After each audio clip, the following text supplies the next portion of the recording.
এখন আমি আপনাদেরকে এই সুন্দর ফ্রকটি কাটিং শেখাবো। যদি শিখতে চান ফুল ভিডিওতেই সঙ্গেই থাকুন।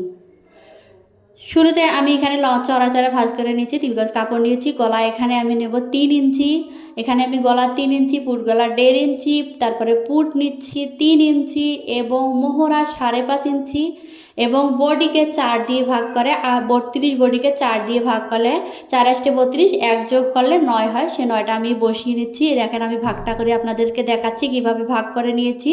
এভাবে করে ফিতে ধরে যারা ভাগ করতে পারেন না তারা ফিতে ধরে 4টা ভাগ করবেন।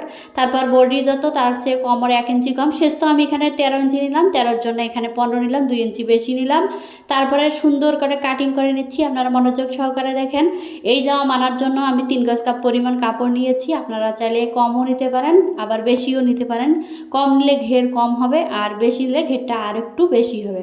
তো কাটিং আমার বডিটা কাটিং শেষ, কিন্তু সামনের বডিতে যে ডিজাইনটা করব সেজন্য আমি এখন সামনের বডিটা নিচ্ছি।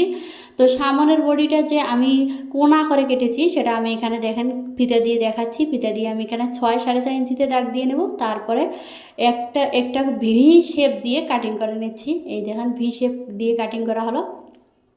তারপর ঘুরিয়ে যেদিকে আমি একটা পাইপিং বসাবো ঠিক আড়াআড়ি করে একটা টান দিয়ে কেটে নিলাম।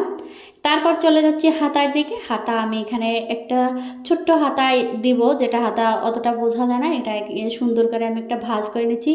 দেখেন হাতাটা প্রায় দেখেন কতটুকু অল্প একটা জায়গার মধ্যে হাতাটা তৈরি করে নেব। 2 ভাঁজে থাকবে। হাতাটার লম্বাটা 5 ইঞ্চি নিব। তারপরে এভাবে করে সুন্দর করে রাউন্ড করে কেটে নেব।